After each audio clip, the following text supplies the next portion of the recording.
কর্তব্যপথে সেই ছবি প্রতি মুহূর্তে রিপাবলিক বাংলা আপনাদের সামনে তুলে ধরছে, আমাদের সিনিয়র এডিটর স্বর্ণালী তুলে ধরছে। তবে নিরাপত্তা ব্যবস্থাও যথেষ্টই আঁটোসাঁটো করা হয়েছে। তার কারণ বহু অতিথিদের সমাগম এখানে হবে, ঠিক থেকে ভিড় হবে এই সাধারণতন্ত্র দিবসকে কেন্দ্র করে 3 বাহিনীর জওয়ানদের কসরত এবং তাদের শক্তি প্রদর্শনকে কেন্দ্র করে, যে কারণে নিরাপত্তা ব্যবস্থা ঢেলে সাজানো হয়েছে। একদিকে স্নিফার ডগ রয়েছে, অন্যদিকে মেটাল ডিটেক্টর রয়েছে, অন্যদিকে ড্রোন দিয়েও কিন্তু চলছে নজরদারি। সেই ছবিও আপনাদের জন্য। এই সময়ের কর্তব্যপথ একেবারেই শুনশান, শেষ মুহূর্তের প্রস্তুতি চলছে এবং নিরাপত্তার বিষয়টা বারবার করে চেক করে নেওয়া হচ্ছে।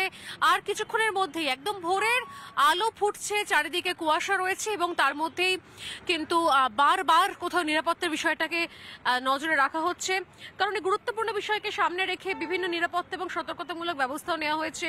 দিল্লি ইন্টারন্যাশনাল এয়ারপোর্ট লিমিটেড অর্থাৎ DIAL সেই লিমিটেডের তরফ থেকে বলা হয়েছে যে প্রজাতন্ত্র দিবস উপলক্ষে 19 জানুয়ারি থেকে 26 জানুয়ারি পর্যন্ত সকাল 10টা থেকে 10টা 20 থেকে প্রায় দুপুর 12টা 45-এর মধ্যে কোনো ফ্লাইটকে বিমানবন্দরে পৌঁছানোর অনুমতি দেওয়া হবে না। অর্থাৎ বুঝতেই পারছেন আজকেই 26 জানুয়ারি এবং সেই মতো ঠিক কতখানি নিরাপত্তা বেষ্টনী এখানে রয়েছে। মহিলা অফিসাররা রয়েছেন এবং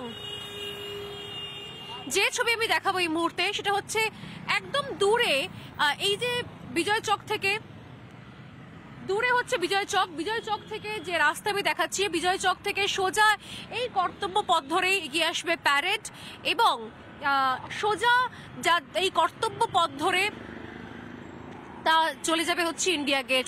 এবং এই কর্তব্য পথের দুধারে দেখুন আপনারা যে বিজয় চক থেকে যে প্যারেড করে যেখানে সেনাবাহিনী আসবে সেই জায়গায় কিন্তু দুতরফে গ্যালারি করা হয়েছে। এটা সাধারণ দর্শকের জন্য গ্যালারি করা হয়েছে। এখনো পর্যন্ত কোনো দর্শককে ঢোকার জন্য গেট খুলে দেওয়া হয়নি, কিন্তু এক্ষুনি সেই গেট খুলে দেওয়া হবে এবং এক এক করে দর্শকরা বাইরে ভিড়ও জমাচ্ছেন। এবং এই গ্যালারি যেখানে শেষ হচ্ছে, পরের যে ব্লকটা সেই ব্লকে কিন্তু বিশেষ অতিথি অর্থাৎ VVIPদের বসার অ্যারেঞ্জমেন্ট করা হয়েছে এবং সেখানে উপস্থিত থাকছেন ফরাসি প্রেসিডেন্ট এমানুয়েল ম্যাক্রো। এবং যে সময়তে শহীদদের শ্রদ্ধা জ্ঞাপন করা হবে এবং সামরিক বাহিনীর মহড়া চলবে, সাঁজোয়া গাড়ি, ক্ষেপণাস্ত্র, সামরিক সরঞ্জামের প্রদর্শনী চলবে, সেই সময় কিন্তু VVIP গ্যালারিতে উপস্থিত থাকছেন এবার ফ্রান্সের প্রেসিডেন্ট। নিঃসন্দেহে প্রতিবারের মতো এবারও তাই নিরাপত্তার বন্দোবস্ত কড়াকড়ি রয়েছে এবং যেরকম বললাম যে এবছরের বাড়তি নজরদারি রয়েছে।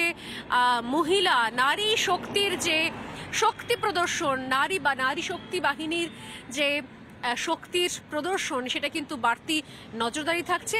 একদম শেষ মুহূর্তে প্রস্তুতি শুরু হয়ে গিয়েছে, আর কিছুক্ষণের মধ্যেই শুরু হচ্ছে এবছরের 26 জানুয়ারির প্রদর্শনী। ক্যামেরায় রবি শর্মার সঙ্গে স্বর্ণালী সরকার, রিপাবলিক বাংলা, কর্তব্য পথ, দিল্লি।